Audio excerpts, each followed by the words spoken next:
룻기 1장에는 모압에서 모든 것을 상실한 나오미와 룻이 나옵니다. 2장에 와서는 베들레헴으로 돌아와서 보아스를 만남으로 말미암아 하나님의 은총이 시작됩니다. 하나님께서 나오미와 룻의 생계를 도울 수 있는 유력한 자 보아스를 하나님이 준비해 주셨습니다. 1절을 보면 이 보아스를 어떻게 소개합니까? 엘리멜렉의 친족으로 유력한 자라고 소개합니다. 보아스가 나오미의 죽은 남편 엘리멜렉의 가문에 속한 사람임을 성경은 강조합니다. 이는 그가 훗날 가문의 대를 잇고 무너진 가문을 일으켜 줄 고엘의 자격이 있음을 암시하는 것입니다. 여러분 들어보셨습니까? 고엘, 구약시대에 있었던 제도인데 고엘이라고 하는 것은 기업 물을 자, 잃어버린 기업을 되찾을 자. 그래서 이것은 구속자라는 뜻입니다. 예수님이 우리에게 십자가에서 우리의 죄를 구속하셔서 우리에게 구원을 주셨는데 이 구속이라는 말은 경제 용어입니다. 죄의 값을 예수님께서 몸짓고 피 흘려서 사신 것이죠. 그래서 이 고엘이라고 하는 것은 구속자 이런 뜻입니다. 고대 이스라엘에서는 친족의 생명과 재산과 가문을 보호하기 위해서 가까운 친척이 권리와 의무를 가지는 이 고엘 제도가 있었습니다. 그리고 보아스는 유력한 자라고 소개합니다. 이 말은 무슨 말인가 하면 돈만 있었던 것이 아니라 덕망을 갖춘 인물입니다. 이 보아스가 룻을 도와줄 구원자였습니다. 모압에서 빈털터리가 되어서 베들레헴으로 돌아온 나오미와 룻을 향하여 이 보아스가 채움의 역사로 이끌어주는 그런 쓰임을 받고 있습니다. 자, 나오미와 함께 베들레헴으로 돌아온 룻은 절망에 빠져 있지 않습니다. 모압에서 남편을 잃고 두 아들 잃은 나오미와 또 남편을 잃은 룻, 그 절망 가운데 베들레헴으로 돌아왔지만 절망에 빠져 있지 않습니다. 그리고 룻은 어찌하든지 시어머니를 복양하기 위해서 자신이 먼저 이삭을 줍겠다고 나섭니다. 2절을 보시면 모압 여인 룻이 나오미에게 이르되 원하건대 내가 밭으로 가서 내가 누구에게 은혜를 입으면 이삭을 줄 수 있는 은혜를 내가 입으면 그를 따라서 이삭을 줍겠습니다 하니 나오미가 룻에게 이르되 내 따라 갈지어다 하매. 자, 룻은 모압 여인이었습니다. 이방인입니다. 보호받을 권리도 없고 기대할 미래도 없습니다. 그럼에도 불구하고 룻은 절망하지 않고 시어머니와 함께 살기 위해 연명하기 위해서 책임을 다하고 있습니다. 그래서 위험을 무릅쓰고 이삭을 주우러 나갔습니다. 룻은 어찌하든지 시어머니와 함께 살기 위해서 생존하기 위해서 먼저 책임지려고 하는 모습을 보여주고 있습니다. 이처럼 절망적인 상황에서는 소망을 품은 사람이 먼저 행동하게 되어 있습니다. 모두 다 절망하고 있을 때, 모두 다 포기하고 있을 때 한 사람이라도 소망을 품는다면 그 소망을 품은 한 사람으로 말미암아 회복이 올 수가 있음을 우리가 깨달아야 됩니다. 종교개혁자 마르틴 루터가 이런 말을 했습니다. 믿음과 소망은 함께 있어야 한다. 우리는 믿음으로 의롭다함을 받게 되고 칭의를 얻게 되고 소망으로 고난을 견디어야 한다. 하나님의 은혜는 소망을 품은 자에게 나타납니다. 모두 다 환경을 바라보니까 낙심할 수밖에 없습니다. 저 자신도 그래요. 제가 환경을 바라보니까 너무나 힘들고 낙심이 찾아오는데 회개하게 됩니다. 하나님, 내가 목사이면서도 환경을 바라보고 있습니다. 주님만 바라볼 수 있는 이 믿음 하나님 잃어버리지 않도록 도와주십시오. 그렇게 기도하고 주일 아침에 달려왔습니다. 우리는 환경을 바라보면 낙심할 수밖에 없죠. 그게 우리의 인간의 실존입니다. 그렇기 때문에 환경을 바라보지 않고 주님을 바라보는 소망, 이 소망을 붙들 때에 우리에게는 희망이 임하는 것입니다. 아무것도 하지 않은 자에게는 하나님의 은혜가 임하지 않습니다. 모두 다 절망하고 있을 때 한 사람이라도 소망을 품으면 그 사람을 통하여 하나님의 회복이 시작되는 것입니다. 성경은 룻이 이삭을 줍기 위해 우연히 엘리멜렉의 친족인 보아스의 밭에 갔다고 기록합니다. 3절을 한번 읽어보시기 바랍니다. 시작. 여기 보면 우연이라고 한 단어가 나오죠. 룻이 먹고 살기 위해서 이삭을 주우러 갔는데 가보았더니 그 밭이 보아스의 밭이었습니다. 그래서 성경은 우연히라고 한 단어를 기록합니다. 왜 하필 이삭을 주우러 간 밭이 보아스의 밭이었을까요? 이게 우연일까요? 우연은 아닙니다. 우리에게 우연으로 다가오지만 하나님의 세밀한 주권적인 섭리임을 우리가 기억해야 됩니다. 하나님을 의지하며, 한번 따라해 보십시오. 하나님을 의지하며 소망을 가지고 한 걸음 한 걸음 나아가면 우리에게 우연히 다가오는 일들이 하나님의 필연임을 우리가 알게 됩니다. 룻이 이삭을 주우러 갔다가 우연히 보아스의 밭에서 누구를 만나죠? 밭주인 보아스를 만납니다. 타이밍이 절묘합니다. 그때 보아스는 추수하는 일꾼들에게 룻을 배려하기 위하여 일꾼들에게 격려하면서 축복합니다. 그랬더니 일꾼들도 주인 보아스를 축복합니다. 4절을 보시면 마침, 자, 우연히와 마침은 연결되어 있는 단어입니다. 마침 보아스가 베들레헴에서부터 와서 추수를 하는 자들에게, 일꾼들에게 이르되 여호와께서 너희와 함께 하시기를 원하노라 축복을 하니까 일꾼들이 뭐라고 대답합니까? 여호와께서 당신에게 복 주시기를 원하나이다. 자, 우리말에 어떤 말이 있어요? 가는 말이 고하여? 따라해 주셔야 다음 진도가 나갑니다. 가는 말이 고하여? 아시면서 집에서 실천하십니까?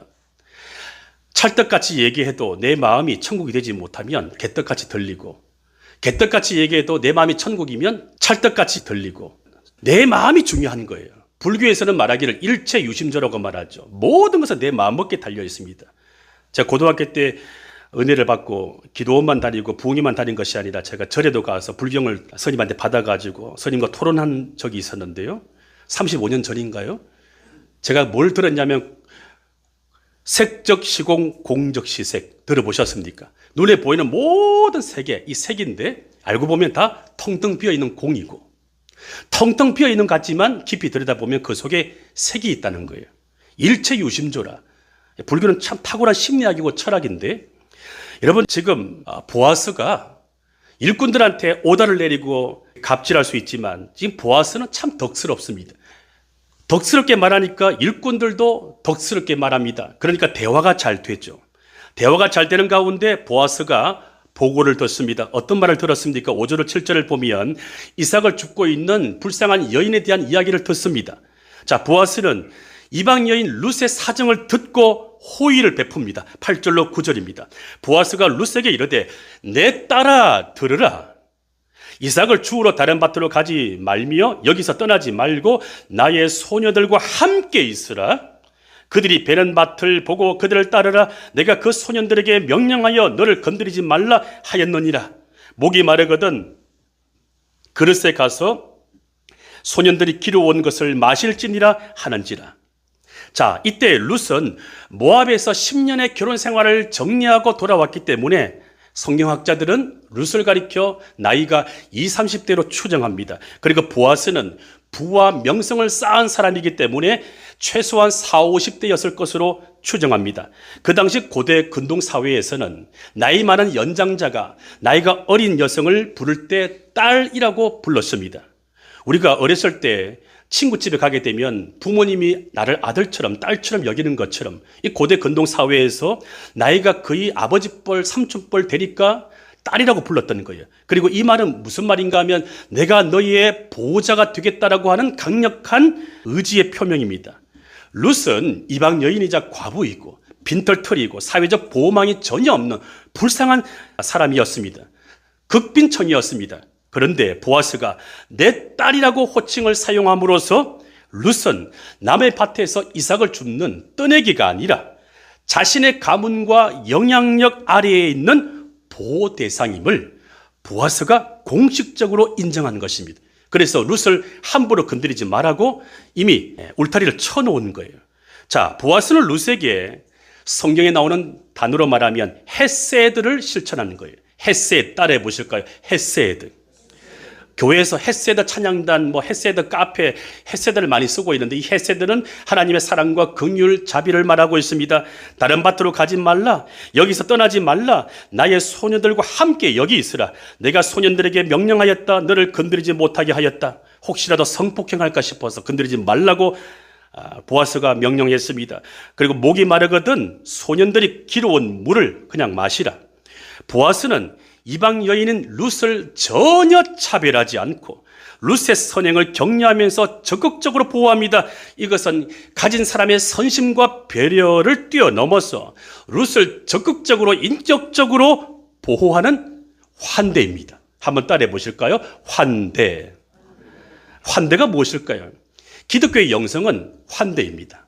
환대라고 하는 것은 환영하고 대접한다는 말인데 친절을 뜻하고 더 나아가서는 내 자리를 내어주는 것이고 경계를 허무는 것을 말하는 거예요. 내 자리를 내어주고 경계를 허물다. 내가 우리 집에 친구를 초대했습니다. 진짜 친구는 어떤 친구일까요? 냉장고 문을 마음대로 열 수 있는 사람이 진짜 친구입니다. 진짜 영혼의 친구라고 하는 것은 내 마음에 있는 이야기를 나눌 수 있는 관계가 진짜 친구예요. 경계를 허물고 내 마음에 초대할 수 있는 관계. 영성신학자 헨리 나우에는 환대를 이렇게 정의합니다.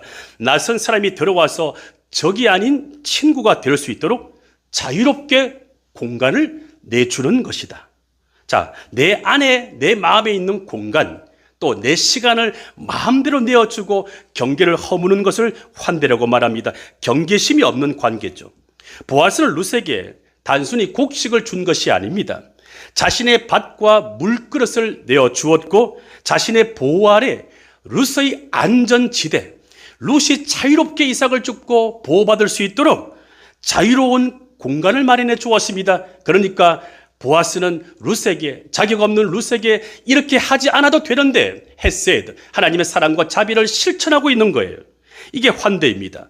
예수님께서 세리와 죄인들의 집에 들어가셨습니다. 그 당시에 종교 지도자들은 세리들과 죄인들과 이방인들과 여자아이들과는 경계를 두었습니다. 하지만 예수님은 경계를 허물었습니다.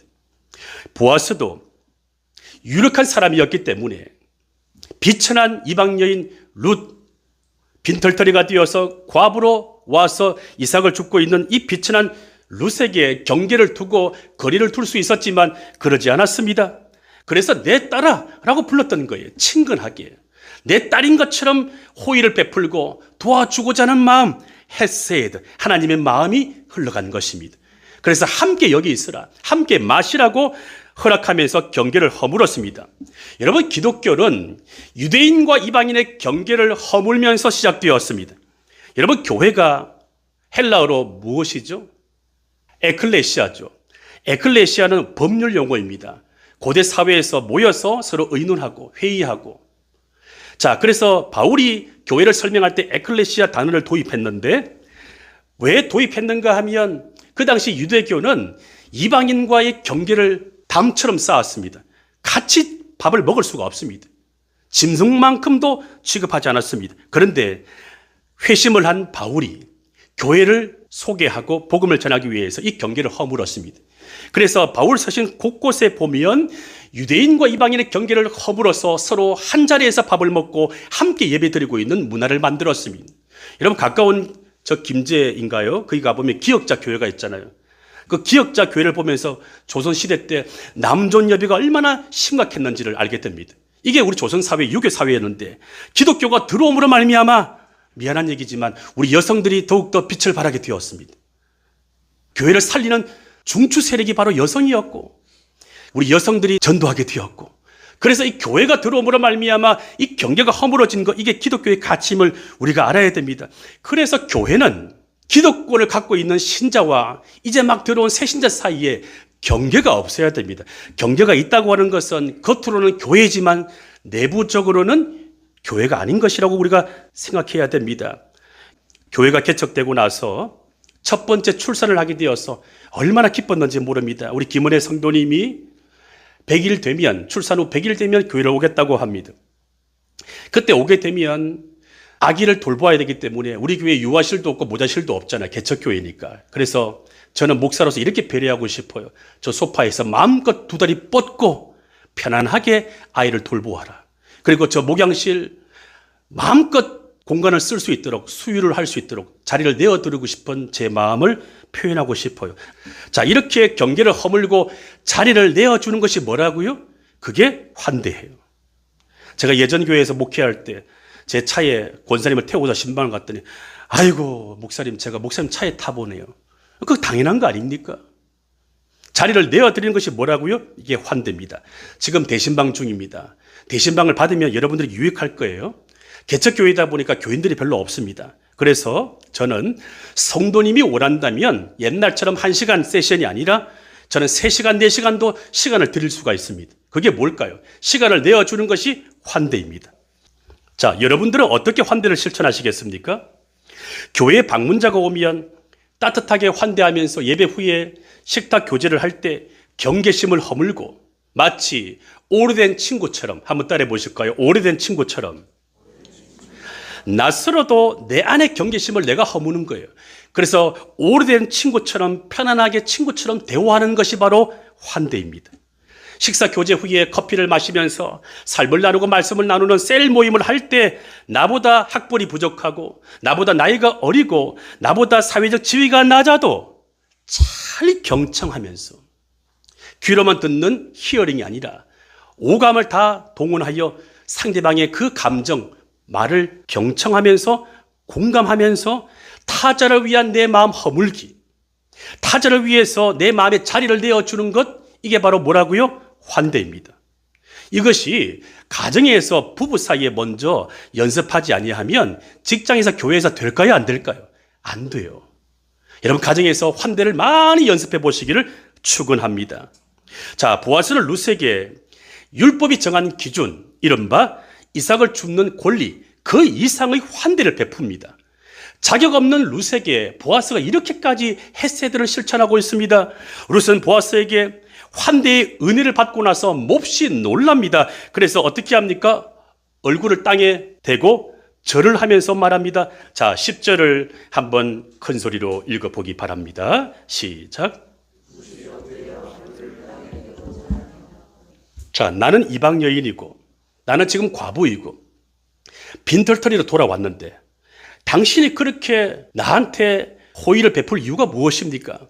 보아스는 레벨이 달라요. 사회적 지위와 덕망까지 갖춘 사람이기 때문에 자격 없는 룻에게 이렇게까지 은혜 베풀 이유가 전혀 없습니다.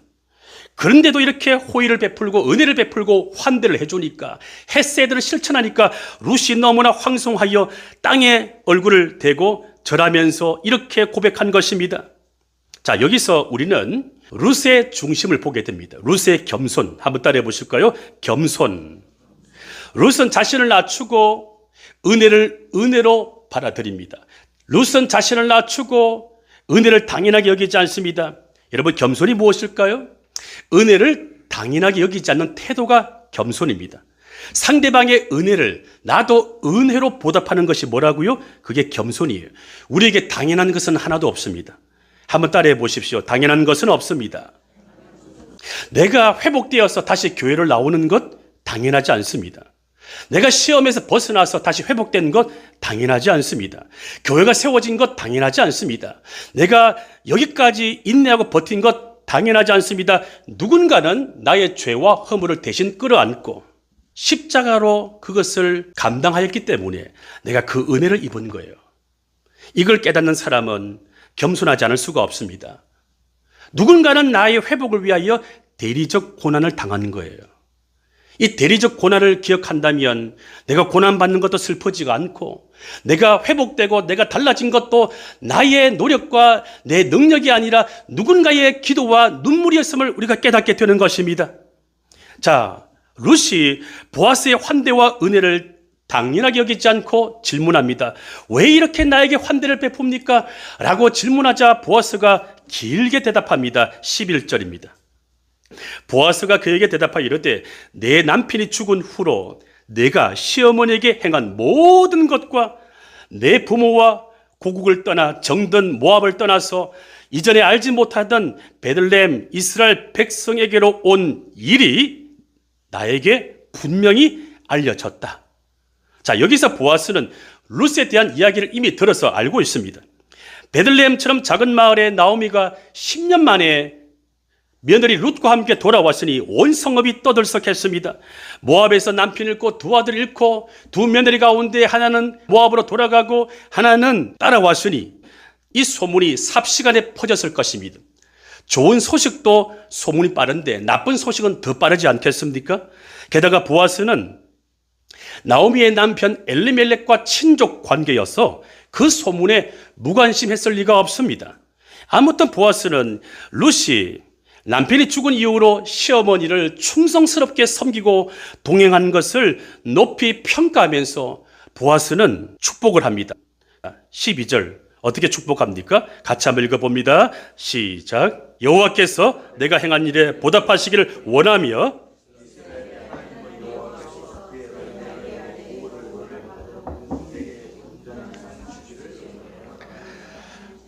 12절에 나오는 보아스의 이 말은 구약 성경에 나오는 가장 아름다운 축복 중에 하나입니다. 이방 여인 룻은 보아스처럼 유능하고 덕망이 있는 이스라엘 남자가 자기를 알아주는 것만으로도 너무나 큰 위로인데 보아스는 그보다 더 큰 위로를 전합니다. 그게 무엇입니까? 하나님께서 너를 알아주시고 보답해 주시고 심지어 상 주시는 위로까지 전하고 있습니다.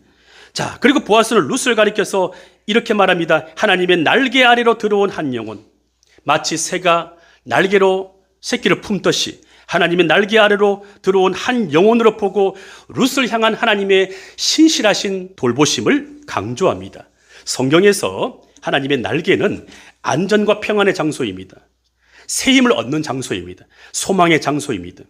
이와 같이 하나님의 세밀한 돌보심, 세밀한 돌보심이 하나님께서 룻에게 주시는 온전한 상이라는 거예요. 구체적으로 말하면 룻이 보아스의 밭에서 양식을 얻는 것, 이것이 하나님의 돌보심이고 하나님이 룻에게 주시는 상입니다. 그 다음에 어떻게 됩니까? 유력하고 덕스러운 보아스를 남편으로 만나죠. 이게 하나님의 돌보심이고 룻에게 주시는 온전한 상입니다. 마지막에 가서는 구속의 역사 가운데 그 위대한 드라마에서 룻이 주인공 역할을 하는 것, 이것이 하나님의 돌보심이고 하나님께서 룻에게 주시는 온전한 상임을 성경은 우리에게 말씀하고 있습니다. 그리고 온전한 상은 한마디로 말하면 하나님 자신입니다.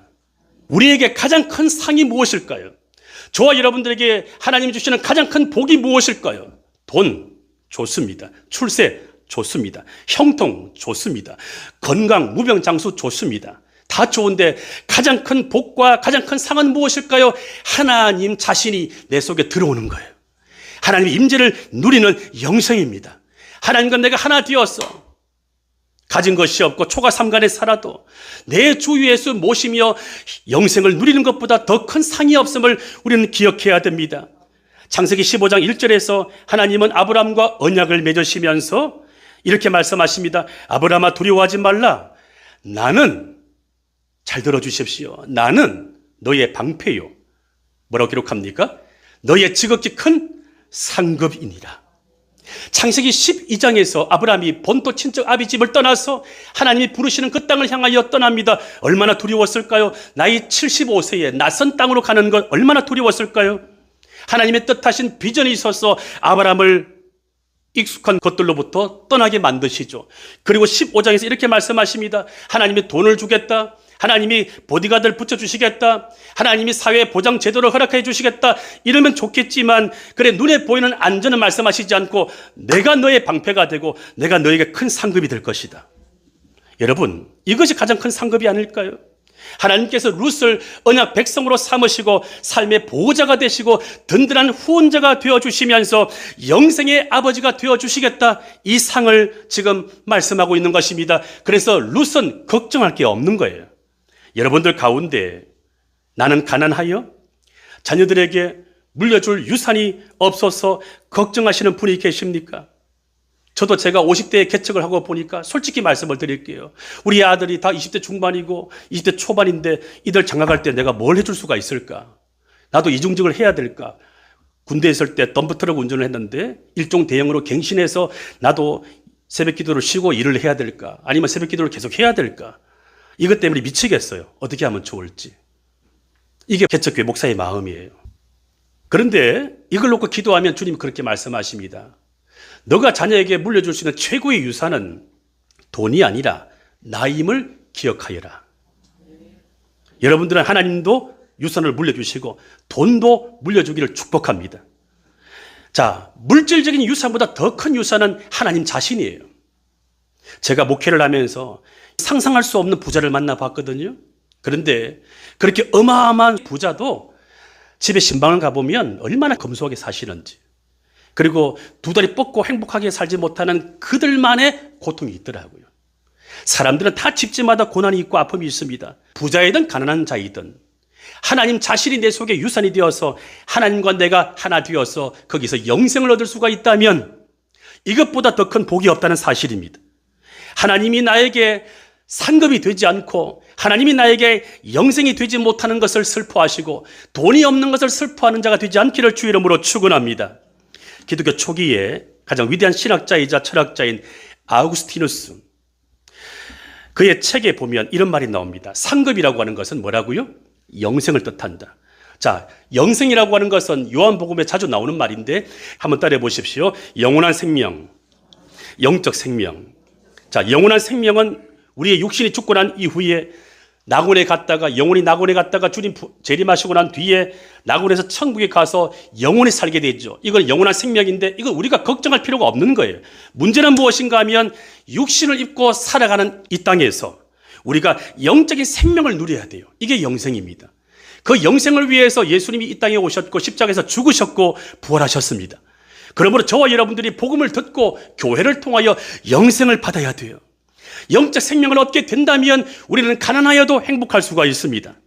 영적 생명을 얻게 된다면 우리는 비천하여도 낙심하지 않고 행복할 수가 있는 것입니다. 그래서 어거스틴은 말하기를 우리에게 가장 큰 상급은 영생이라고 말하는 것입니다.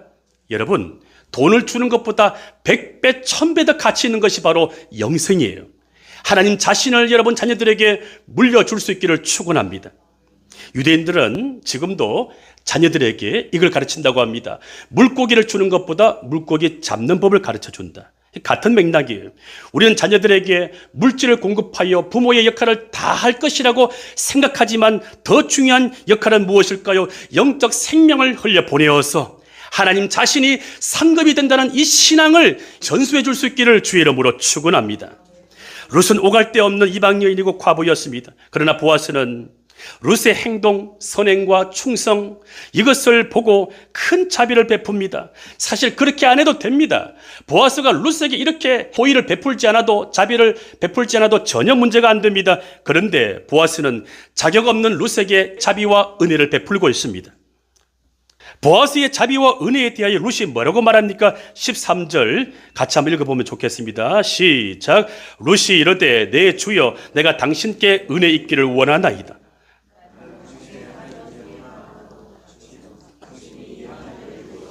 자, 나는 당신의 수많은 하녀들 가운데 하나와도 같지 못한 비천한 사람이다. 무엇을 말할까요? 룻은 그 당시 사회 극빈층, 이방 여인이고 과부이고 빈털터리로 돌아왔으니 얼마나 불쌍한 처지였을까요? 그리고 이러한 룻에게 보아스가 축복을 하고 위로를 합니다. 그리고 보아스가 한 말이 룻의 마음에 와닿는 말씀이라고 말하고 있습니다. 여러분 한번 생각해 보세요. 국회의원 정도 되는 사람이, 서울시장 되는 사람이 타국에 와서 공장에서, 농장에서 일을 하고 있는 과부 여성에게 보아스처럼 이렇게 자비를 베풀고 호의를 베풀고 이렇게 축복한다면 황송하지 않을까요? 룻은 자기처럼 비천한 사람을 보아스가 알아주고 보살펴 주는 것에 큰 감동을 받습니다. 룻은 보아스를 통하여 무엇을 느꼈을까요? 하나님의 사랑과 자비, 헤세드를 느꼈던 것입니다. 이처럼 하나님의 위로는 따라해 보실까요? 하나님의 위로는 사람을 통하여 전달됩니다. 저와 여러분이 보아스처럼 누군가에게 헤세드, 하나님의 사랑과 자비를 실천할 수 있기를 주의 이름으로 축원합니다. 안타까운 사실은 사람들이 나보다 못한 사람을 바라보지 않고 나보다 잘난 사람을 바라보면서 비교하면서 스트레스를 받습니다. 그럴 때 나보다 못한 사람을 바라보십시오. 나보다 못한 사람을 바라보면 지금 여기에도 감사할 거리가 많을 것입니다. 이방 땅에서 남편과 두 아들을 잃고 고생하다가 10년 만에 베들레헴으로 돌아와서 남은 여생을 하나님을 위해서 충성스럽게 하나님을 섬기고 살기로 다짐한 나오미에게 하나님이 충성스러운 룻을 붙여주신 것처럼 룻에게도 하나님이 충성스러운 보아스를 붙입니다. 그냥 되는 것은 하나도 없습니다. 내가 심었기 때문에 거두는 거예요. 내가 베풀었기 때문에 돌아오는 것입니다. 룻이 나오미에게 충성을 다하고 헤세드를 실천하였기 때문에 하나님이 이렇게 덕스럽고 유력한 자 보아스를, 충성스러운 보아스를 룻에게 붙여서 룻과 보아스가 나중에 결혼하여 가문이 회복되는 놀라운 드라마가 펼쳐지는 것입니다. 우리도 하나님께 충성을 다할 때, 우리도 내게 맡겨진 사람들, 나와 관계된 모든 만남을 소중히 여기면서 나와 만나는 모든 사람을 마치 보아스가 룻을 만난 것처럼 소중히 대하면서 충성할 때 어떤 일이 벌어질까요? 주님 말씀하시기를 지극히 작은 자 하나에게 한 것이 곧 나에게 한 것이다. 반드시 그와 같은 은혜가 임하게 될 것입니다. 룻이 경험한 이 헤세드를 우리도 충성할 때 경험하게 될 것을 기억하시기를 바랍니다. 세상이 줄 수 없는 하나님의 위로하심, 하나님이 채워주시는 기적, 이것이 반드시 충성하는 자에게 임하게 될 것입니다. 룻이 나오미와 함께 모압 땅에서 베들레헴으로 돌아와서 텅 빈 인생이었지만 하나님의 섭리로 유력하고 덕스러운 보아스를 만남으로 말미암아 이제 텅 빈 인생이 채움의 인생으로 바뀝니다. 오늘 우리도 내 삶의 주권이 하나님께 있음을 믿고 충성스럽게 살아가다 보면 반드시 하나님의 섭리 가운데 내가 알지 못하는, 내가 생각하지 못하는 방법으로 하나님이 보아스를 만나는 은혜를 허락해 주실 것입니다. 룻은 아직 몰라요. 들판에서 이삭을 줍다가 우연히 보아스를 만났지만 이 만남이 나중에 결혼으로 이어질지 모릅니다. 모르는 게 은혜예요. 결혼을 하여 나중에 다윗 왕의 할아버지 오벳이 태어나서 룻이 다윗 왕의 정조모가 될지 지금은 몰라요. 그리고 그 집안에 장차 예수 그리스도가 태어날지를 모릅니다. 룻은 모압에서 다 잃고 빈털터리가 되어서 베들레헴에 와서 그저 시어머니와 함께 생존하기 위해서, 연명하기 위해서 위험을 무릅쓰고 이삭을 주우러 갔다가 납치될 수도 있고 어려움을 겪을 수도 있지만 시어머니를 섬기기 위해 이삭을 주우러 갔다가 우연히 보아스를 만나게 되고, 이 보아스가 성경은 누구라고 말하죠? 기어 물을 자, 잃어버린 가문을 되찾을 자, 구속자, 고엘이라고 성경은 우리에게 말씀하고 있습니다. 이 보아스를 만남으로 인생의 역전이 시작됩니다. 하지만 룻은 살아생전에 이 드라마를 몰랐습니다. 죽고 나서 하늘에서 알았을 것입니다. 우리의 인생 가운데 언제 풀리고 언제 고난이 끝나고 언제 변화될지를 모릅니다. 몰라도 괜찮습니다. 알려고 하지도 마십시오. 어차피 알 수도 없습니다. 사람들은 불확실성을 싫어하죠. 하지만 불확실성을 견디는 것이 믿음이에요. 이거 중요하니까 따라해 보십시오. 불확실성을 견디는 것이 믿음입니다. 미래는 하나님의 주권입니다. 우리가 알아야 될 것이 무엇일까요? 룻이 보여준 충성이에요. 모르지만 한 걸음 한 걸음 가는 거예요. 저와 여러분들이 나중에 어떻게 죽을지 어떻게 압니까? 저와 여러분들에게 큰 복이 임할지 아니면 큰 고난을 겪다가 내 자녀 때에 복을 받을지 우리가 알 수가 없습니다. 우리가 알아야 될 것은 무엇일까요? 말씀 앞에 반응하는 것입니다. 오늘 하루 말씀이 주시는 것을 따라서 회개하고 뉘우치고 적용하고 실천하는 것, 이거 하나만 확실한 것입니다. 우리가 룻과 같이 먹고 살기 위해서 이삭을 줍더라도 남 밑에서 일을 하더라도 충성하면서 살고 신앙을 저버리지 않고 신실하게 한 걸음 한 걸음 그렇게 하나님을 의지하면서 살다 보면 룻이 보아스를 만난 것처럼 나도 인생의 역전이 일어나게 됨을 기억하시기를 바랍니다. 혹시 지금 내 인생이 이삭을 줍는 것처럼 비굴하게 느껴지십니까? 나도 사장이 되고 싶고 나도 위에 올라가고 싶은데 남 밑에서 일하는 것이 슬프게 다가오십니까? 기억하십시오. 하나님은 나에게도 보아스를 예비해 두셨습니다. 언젠가는 만나게 될 것입니다. 여러분, 공짜는 없습니다. 내가 당하는 이 고난 반드시 하나님이 보아스를 통하여 복을 주실 줄로 믿고 내게 주어진 이 고난 앞에 충성스럽게 한 걸음 한 걸음 앞으로 나아가시기를 주의 이름으로 축원합니다. 보아스는 나오미 가문의 대를 잇는 사람으로 쓰임받고 있습니다. 나오미 가문이 끊어지지 않았습니까? 그래서 보아스가 잃어버린 기업을 되찾는 고엘입니다. 고엘은 뭐라고 그랬죠? 기업 물을 자, 기업을 되찾는 사람, 구속자입니다. 그래서 보아스는 예수 그리스도의 예표입니다. 예수 그리스도께서도 우리에게 구속자 아닙니까? 그래서 우리가 만날 구속자, 우리가 만날 보아스는 예수님이에요. 예수님이 여러분들에게 보아스가 되면 하나님께서 진짜 보아스 같은 유력한 사람, 덕스러운 사람을 붙여주실 것입니다. 우리가 만날 보아스는 누구라고요? 예수 그리스도. 예수를 만나야 회복이 있습니다. 예수를 만나야 구원을 받고 구속을 받습니다. 예수 그리스도가 우리에게 구속자 고엘임을 믿으시기를 바랍니다. 우리가 죄인 되었을 때 우리가 잃어버린 하나님의 형상과 하나님의 나라를 되찾아주신 분이 예수 그리스도이십니다.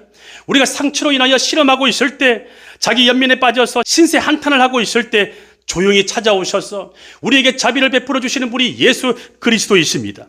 예수님 우리의 처지를 누구보다 더 잘 아시고 친구처럼 다가오셔서 우리를 동정하시고 체휼하시는 분이심을 히브리서 4장 15절에 말씀합니다. 우리에게 있는 대제사장은 우리의 연약함을 동정하지 못하실 리가 아니요 모든 일에 우리와 똑같이 시험을 받으신 이로되 죄는 없으시니라. 여러분, 무엇을 잃어버렸습니까? 무엇을 잃어버려서 괴로우십니까? 어떤 절망에 빠져 있습니까? 그리고 지금 어디에서 슬퍼하십니까? 십자가에서 우리의 죄값을 다 물으시고 우리를 구속하신 루세게 보아스처럼 고엘로 다가간 것처럼 우리의 죄값을 다 십자가에서 물으시고 우리를 되찾아주신 구속하신 예수께서 우리에게 주인이 되신다면, 우리의 연약함을 아시는 예수께서 어찌 우리가 필요로 하는 이 모든 것들, 현실에 필요한 모든 것들을 은혜로 주시지 않을까요? 사도 바울이 이것을 기록합니다. 로마서 8장 32절 큰 소리로 읽겠습니다. 시작.